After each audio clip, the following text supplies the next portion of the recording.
안녕하세요. 캘리그라피 강사 황금선입니다.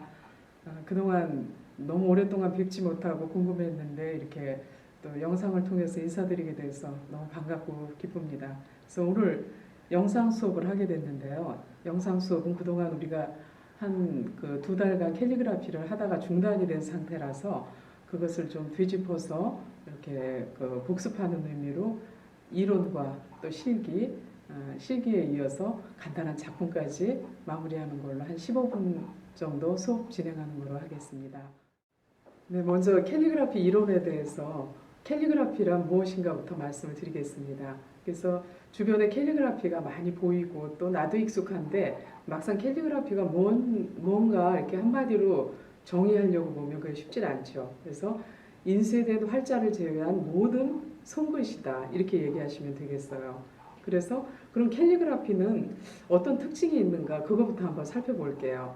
그래서 캘리그라피는 먼저 상업글씨죠. 상업글씨 하면 떠오르는 게 광고 문구 떠오르실 거예요. 그래서 광고문 같은 거 보면 그 특징이 있죠. 그러니까 우선 눈에 좀 띄어야 되고 그 다음에 남과는 좀 차별화되는 그런 어떤 독창성이 있어야 되고 그 다음에 이 모든 게 조화롭게 조형미를 또 갖춰야 되겠죠. 그래서 그걸 이제 한 4가지로 요약을 하면 독창성, 주목성, 조형성.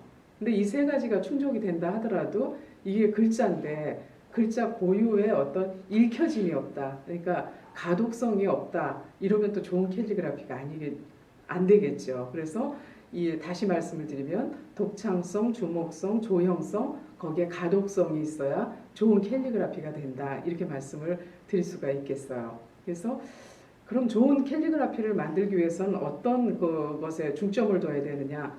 덩어리감이라는 거 좀 들어보셨을 거예요. 그래서 덩어리감이라는 건 간단하게 얘기해서 이렇게 불필요한 공간을 이렇게 압축시켜서 예전에 그 애기들 블럭 쌓기 하면은 빈 공간을 이렇게 착착 채워 들어가는 거 기억나시죠? 그런 식으로 이렇게 빈 공간을 없애주고 덩어리감을 이루어주면은 일단 전체적인 문장을 조화롭게 꾸밀 수 있는 그런 조건이 돼요.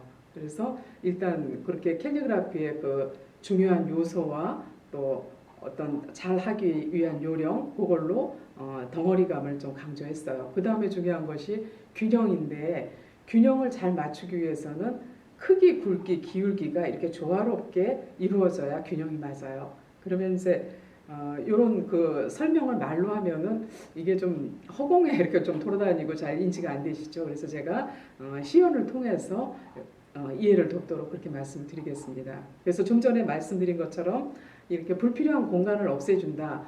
이런 것은 이 문장 속에서 뿐만이 아니라 한 글자 내에서도 그게 중요해요. 그래서 예를 들어서 2글자짜리를 쓸 때 빼먹은 거 있어요. 그래서 캘리그라피는 그러면은 어떤 도구를 가지고 쓰는가 보시면은 제가 지금 붓을 가지고 있는데 서예를 해보신 분들은 잘 아시죠. 문방사우, 지, 필, 묵, 연 해가지고 문방사우라고 하죠. 그래서 이 문방사우를 쓴다는 점에서는 서예하고 다를 바가 없어요. 그렇죠? 그런데 서예와는 또 좀 달라요. 근데 왜 굳이 서예도 아닌데 붓을 쓰냐 하면은 캘리그라피에서 붓이 감당하는 범위가 80% 이상이 돼요. 그래서 붓을 사용하고 있어요. 그래서 이 세상에 존재하는 모든 것은 다 캘리그라피의 필기 도구가 된다 해도 과언이 아닌데 그러면 다른 걸로 하지 왜 붓을 쓰나?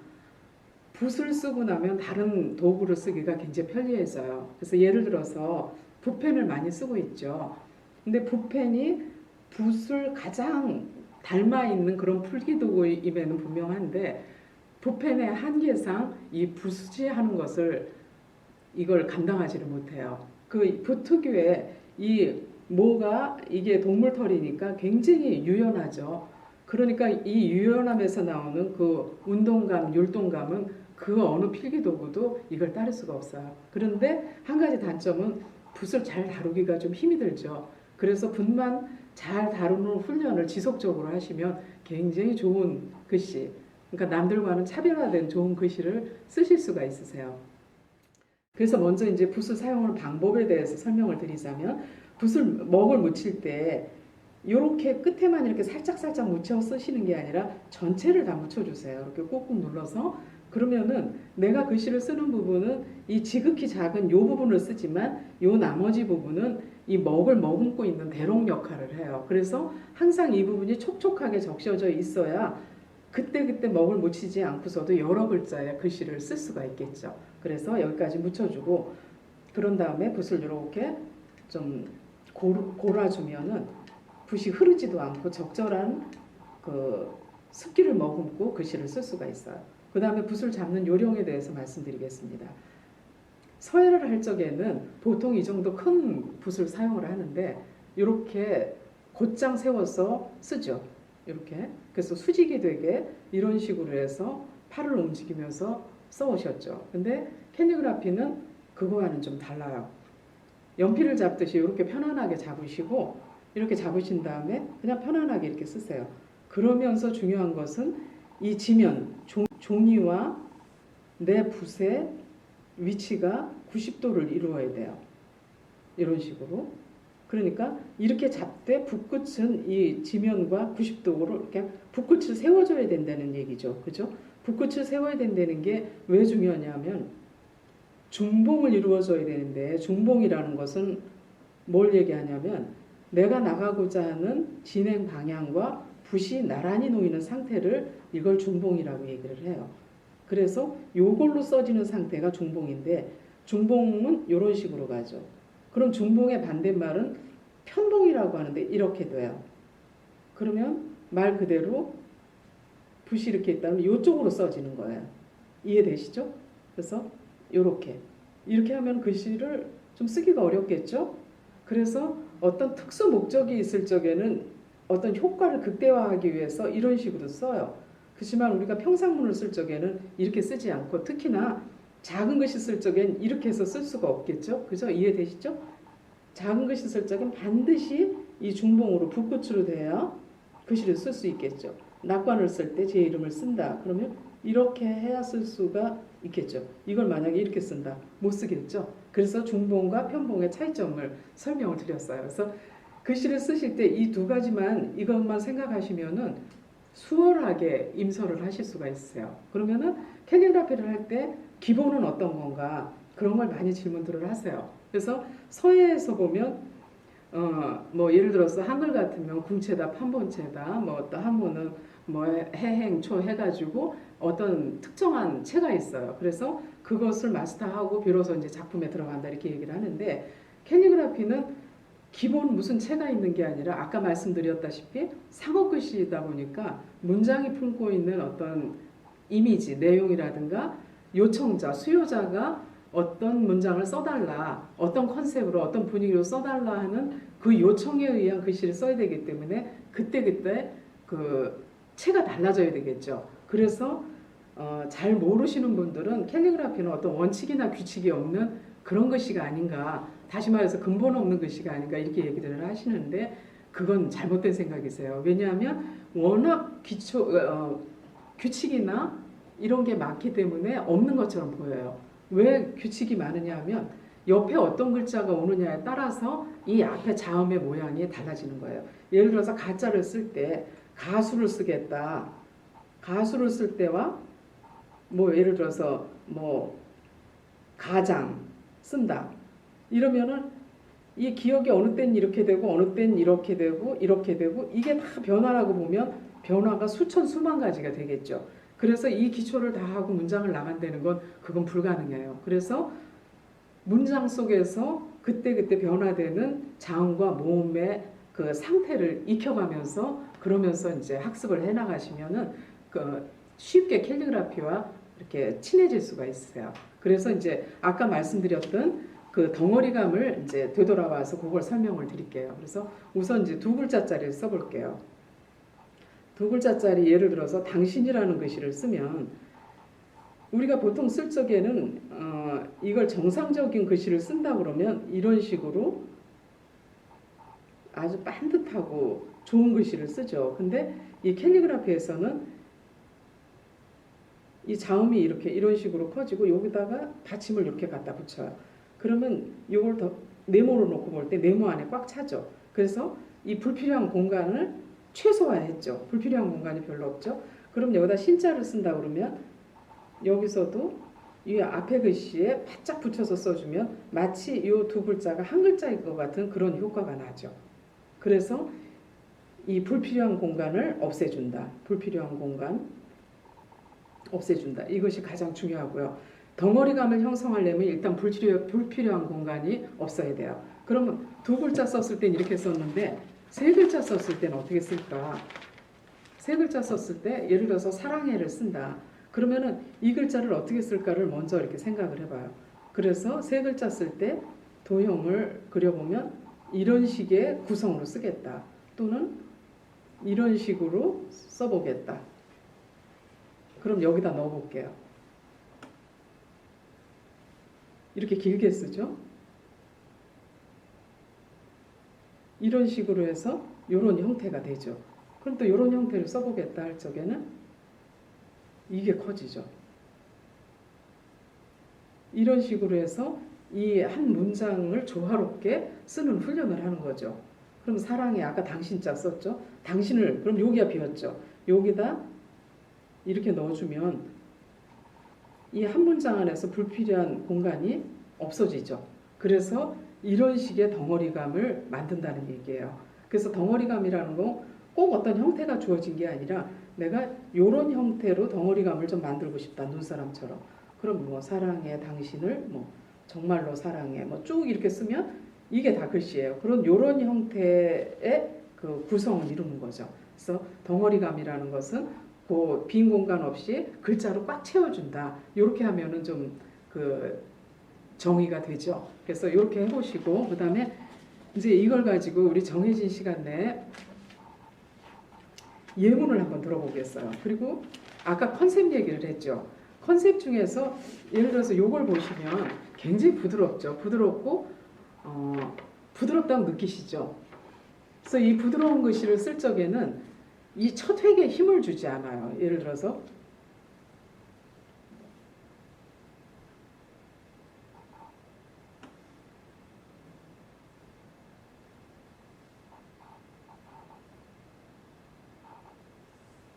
이런 식으로 하면 일단 부드러운 느낌이 돼요. 그래서 이런 식으로 여기서도 보면 두 글자를 요걸 길게 쓰면 요걸 짧게 하고 그 옆에다가 이렇게 문장을 넣어주면 요것도 이렇게 나름대로 덩어리감이 형성이 되죠. 그래서 이제 예를 들어서 다섯 글자를 쓴다. 다섯 글자를 쓴다 하면 여기 향자를 이렇게 강조하고 요 빈틈에다 요 글자를 넣어주면은 여기 하나의 덩어리감이 되죠. 그래서 이렇게 그 부드러운 글씨를 쓸 적에는 완급이 굉장히 중요해요. 어느 부분에서 빨리 하고 어느 부분에서 천천히 해야 되는지 제가 붓이 나가는 방향을 이 카메라를 통해서 샅샅이 한번 봐주시면 도움이 되실 거예요. 우선 이 히읗자 할 적에 꼭지를 이런 식으로 해서 땅을 향해서 잠깐 멈췄다가 쭉 가주세요. 그리고 여기서 탄력으로 싹 밀어주시고요. 그 다음에 이렇게 머무르는 만큼 두께가 생기죠. 이 발목이 되니까. 이렇게 해서 자연스러운 두께를 주시고요. 향기가 날아가는 것처럼. 그래서 아까 그 빈 공간 말씀드렸죠. 여기다 빈 공간을 최대한 채워주세요. 이렇게 향기만 남아. 여기 또 빈 틈을 찾아서 제가 이렇게 잠깐 멈출 때 어떤 현상이 나오나요? 이렇게 굵어지죠.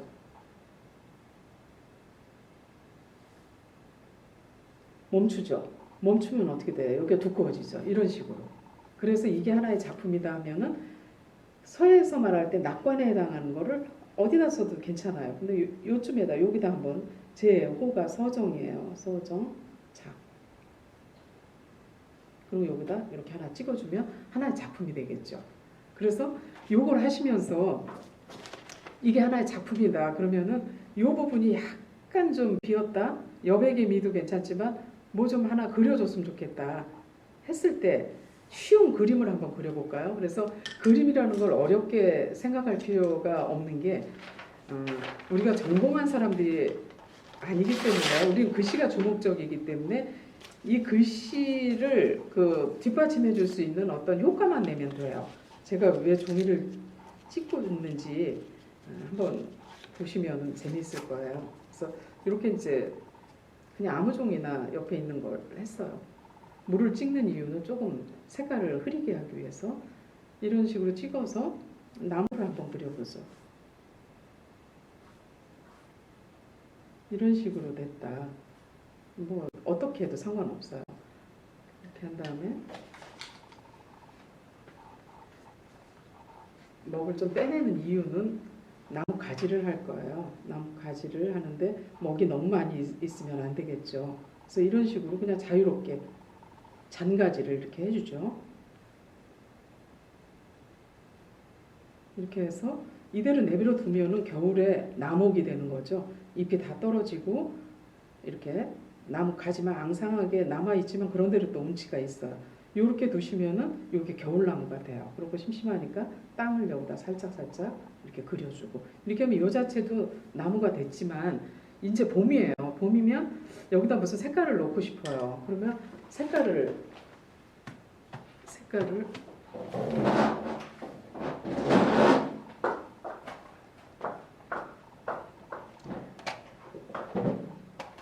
여기다 색깔을 넣어주시는데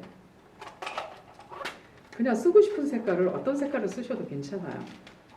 봄이니까 그냥 연두색 그 정도로 할까요? 그래서 이 채색 붓도 없고 그래요. 그냥 간단하게 해야 되는데 도구를 갖출 수도 없고 그렇다. 그러면 우리에겐 손가락이 있어요.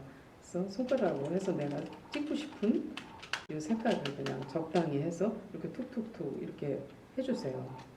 너무 새파라서 조금 그렇다 하면은 여기다가 먹을 살짝 찍어주면은 이런 색깔이 나요. 이렇게 해서 이렇게 하면 의외의 것이 나오죠. 이렇게 해서 하는 요령만 이제 말씀을 드려요. 좀 더 예쁘게 이렇게 시간을 가지고 하시면 더 좋은 효과가 나오겠죠. 그래서 이런 식으로 해서 이제 여기 꽃이 피었다면 여기다 살짝 이렇게 빨간 거 하나 정도 이렇게 찍어주면 되겠죠. 그래서 이렇게 빈 공간이 남을 적에는 이런 식으로 채워줄 수 있다. 요건 이제 보이시죠? 그래서 지금 이 나무는 좀 더 이쁘게 그리실 수가 있으실 거예요. 쉽죠? 그래서 다시 한번 요거 설명을 드리자면 그냥 아무거나 종이 둘둘 말아서 이 나무 대 만들어주고 붓끝으로 가지 만들어주고 손가락 아무거나 이렇게 톡톡 찍어주시면 되세요. 그래서 계절별로 가을이다 하면은 갈색이나 주황색 이런 거 섞어주시면은 또 예쁜 나무가 되죠. 네, 이렇게 하시고요. 그럼 이제 문장이 굉장히 많아졌어요. 문장이 많아졌다. 제가 몇 가지만 그냥 참고로 보여드릴게요. 이렇게 귀여운 글씨 쓰겠다 할 적에는 이런 식으로도 가능하시죠. 그리고 우리가 붓을 잘 다루게 되면 이런 거 하는 건 너무너무 쉬워져요. 이렇게 붓이 아까 여기 있을 때 그냥 이렇게 툭툭 찍으세요. 그러면은 이렇게 되죠. 여기다가 이렇게 하면은 꼭 되죠. 그래서 붓을 잘 다루면 할 수 있는 게 너무 많아요. 그래서 지금 요건 이런 식으로 해주시면 되고요. 그래서 몇 가지 있는 것 중에서 조금 더 작품화할 수 있는 것을 제가 한번 말씀을 드려볼까요?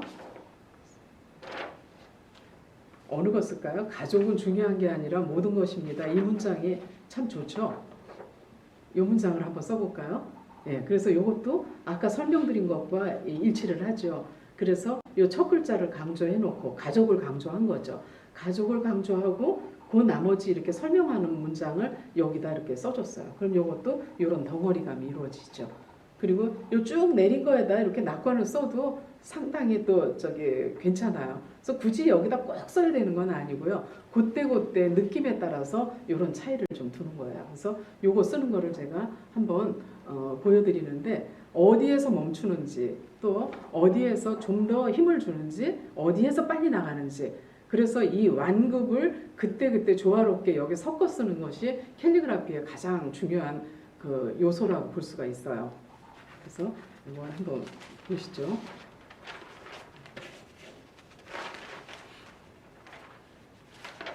아까 요소라고 말씀드렸는데 요령이라고 볼 수가 있겠어요. 그래서 다시 한번 이제 보시죠. 그래서 처음에 강조하는 것을 쓸 적에는 먹을 좀 많이 묻히셔도 괜찮아요. 그만큼 두께감도 나오고 선명함이 나오거든요. 그래서 여기서 그 탄력으로 그냥 가주세요. 여기서 좀 멈추세요.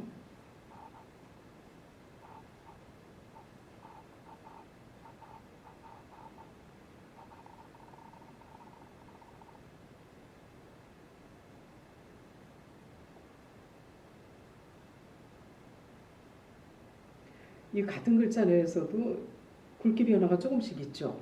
그래서 이걸 뭐든지 일률적으로 일률적으로 쓰면은 글씨가 밋밋해요. 그래서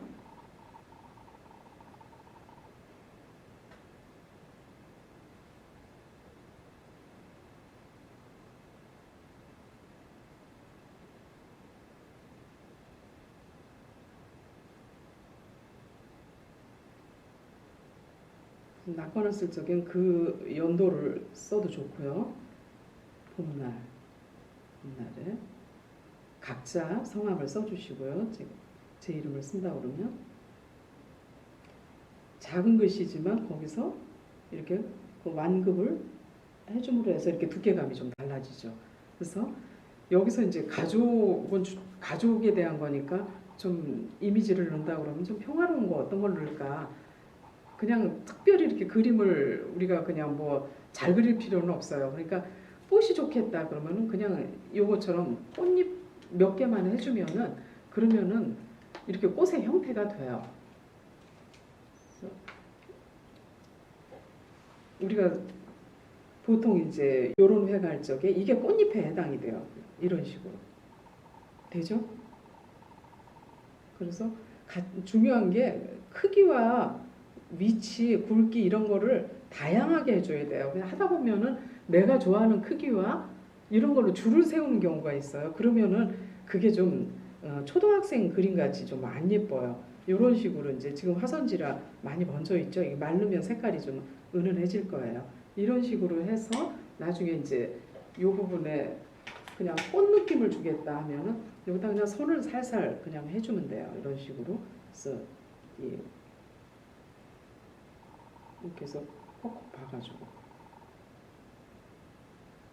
이런 식으로 하면 그래 꼭 같으죠. 그리고 여기다가 이제 살짝 뭐 이렇게 초록색을 살짝 이렇게 넣어준다. 그러면은 더 좀 꽃 같은 느낌이 좀 들죠. 그래서 그림을 우리는 이제 글씨가 주가 되기 때문에 그림이라는 걸 너무 부담을 갖지 않고 이렇게 한 귀퉁이에 조금씩 넣어주시면은 그러면 훨씬 효과적인 그런 글씨를 쓰실 수가 있으세요. 그래서 몇 가지 제가 가져온 것 중에서 또 이렇게 내려쓰기가 있죠. 이 내려쓰기를 보시면은 그냥 그대로 쓰시면 돼요. 이 옆으로 쓰던 걸 이렇게 내려서 쓰면서 이렇게 조화롭게. 그럼 거기에 좀 분위기가 맞게 꽃병도 좀 길쭉한 걸 그리는데 꽃병을 우리가 자세하게 그릴 필요도 없는 거죠. 우리가 이렇게 획 쓰는 것처럼 획을 길게 그냥 그린 것에 불과해요. 그래서 오늘 영상 수업의 특징상 제가 쓰는 걸 많이 보여드리는 게 더 효과적일 것 같아서 제가 여러 문장을 가져왔거든요. 그래서 다양하게 한번 접해 보시는 게 괜찮으시겠죠? 그래서 요 새로 쓰는 거 한번 더 보시는 걸로 그렇게 하죠. 여기서 보시면은 요것도 이제 그 내 인생 할 때 내 자를 좀 강조하겠다 그러면 그 부분을 좀 천천히 하세요. 천천히 하는 동안 먹이 번지죠. 번지면서 굵어지죠. 근데 이제 이 앞에가 굵었으니까 여긴 좀 가늘게 해주세요. 그래서 똑같이 반복되는 걸 피해 주세요. 그러니까 가늘고 굵고 굵고 가늘고 이게 예측이 안 되는 변화를 주시는 게 중요해요.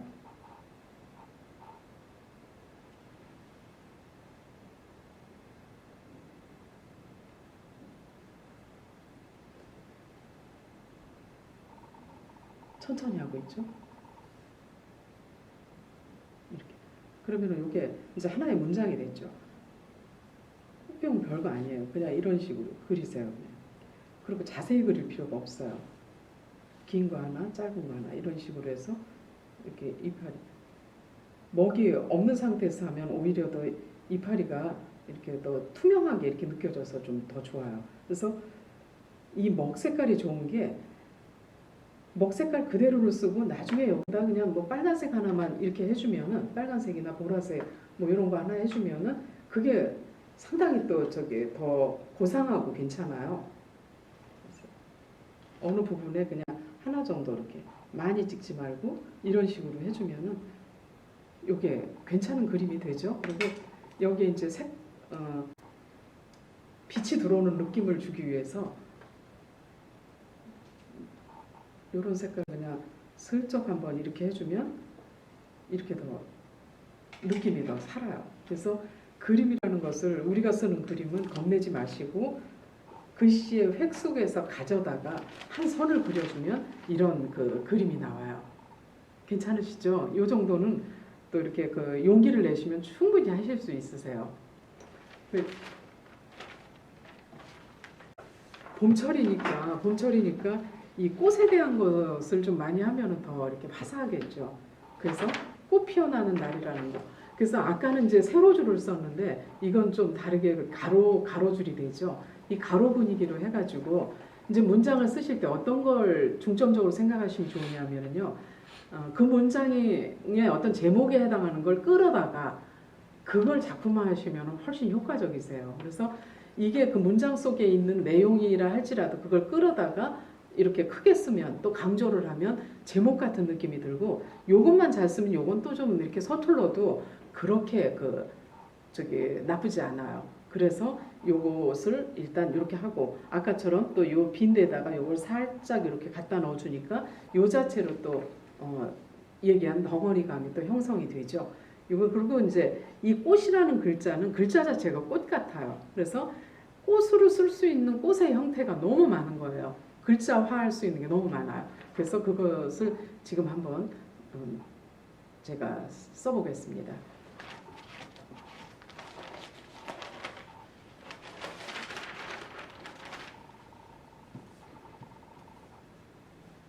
일단 꽃자를 이 꽃잎처럼 이런 식으로 해준 다음에 이렇게 했을 때 요거를 꽃술처럼 이렇게 해주면은 예뻐요. 그리고 여기에다가 뭐 이렇게 해주면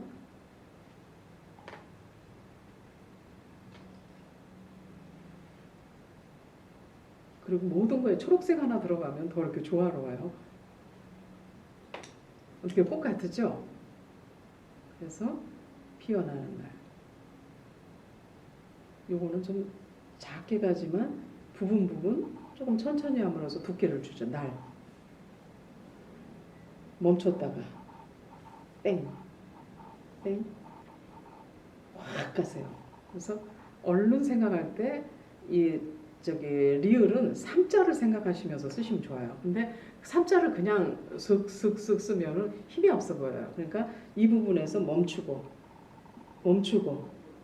또 멈추고 이렇게 가시면은 어때요? 여기가 이렇게 강조가 되니까 이 볼륨감이 좀 있죠. 그래서 리을은 3자, 아라비아 숫자 1, 2, 3을 쓴다.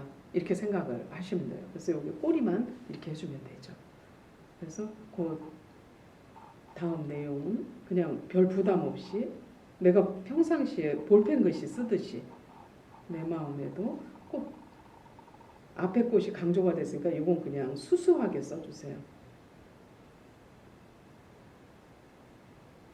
그리고 작은 글씨지만 그 나름으로 이렇게 완급을 줌으로 해서 두께 조절이 되고 있죠.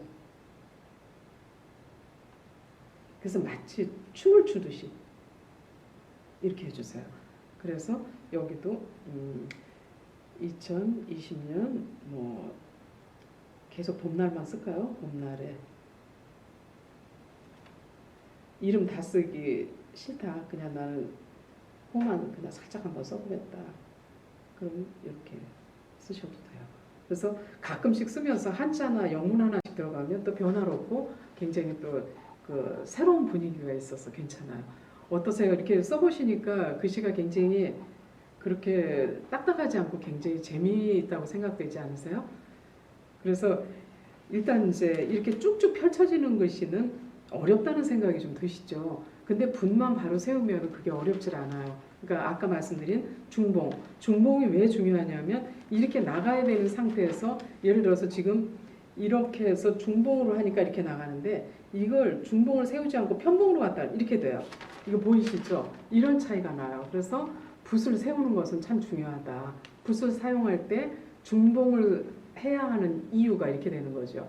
그래서 이 중봉으로 쓰지 않으면 죽은 것이다. 뭐 이렇게 심하게 그렇게까지 얘기를 하고 있거든요.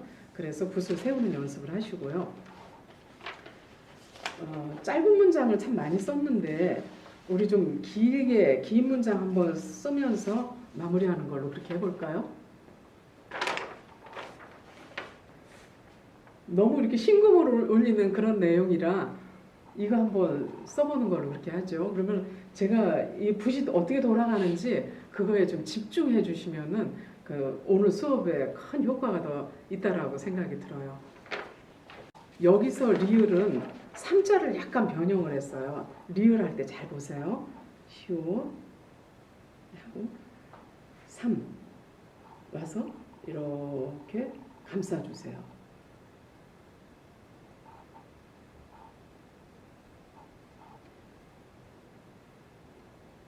리을 3 미음은 12예요. 12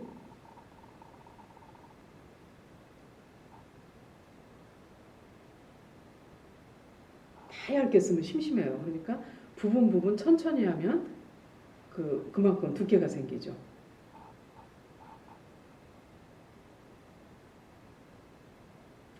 먹을 찍을 때 강조할 문장에서 먹을 찍는 게 좋아요.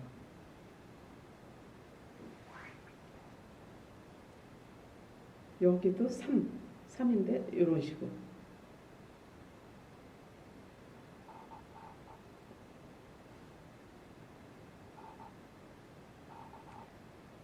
여기는 또 이런 식의 3자를 썼죠. 비읍을 여기서 치 올라가지고 이런 변화를 한번 줘보죠. 12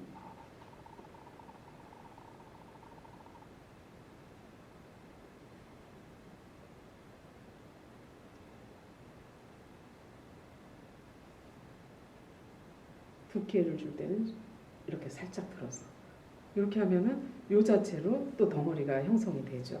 그래서 작품을 만들 적에는 이 내가 어떤 데에다 어떤 크기다 할 거냐. 그래서 만약에 이 크기에다 한다 하면은 이 상하 좌우 여백을 이 정도 남겨두신 다음에 요 안에서만 글씨를 써야 돼요. 그래서 내가 이만한 액자에다 하겠다 해서 이걸 전체를 채우다 보면 여백이 없어서 굉장히 좀 답답한 그런 구성이 되거든요. 그래서 이런 식으로 작품을 할 적에 상하 좌우 여백을 일정 여백을 남긴다 이런 생각을 하시고 작품에 임해 주시면 되겠습니다. 그래서 오늘 이제 영상 수업이라 주로 이렇게 제가 시연하는 것을 주로 보여드렸는데요. 그 중에 한 가지만이라도 반복해서 연습을 하시다 보면은 거기서 얻어지는 회계, 그 능숙함 이런 걸로 해가지고 다른 글씨 쓰실 때도 굉장히 자신감이 있으실 거예요. 예. 또 이렇게 영상 시청하시느라고 수고 많으셨습니다. 다시 뵙는 날까지 건강하시고 반갑게 뵙겠습니다. 감사합니다.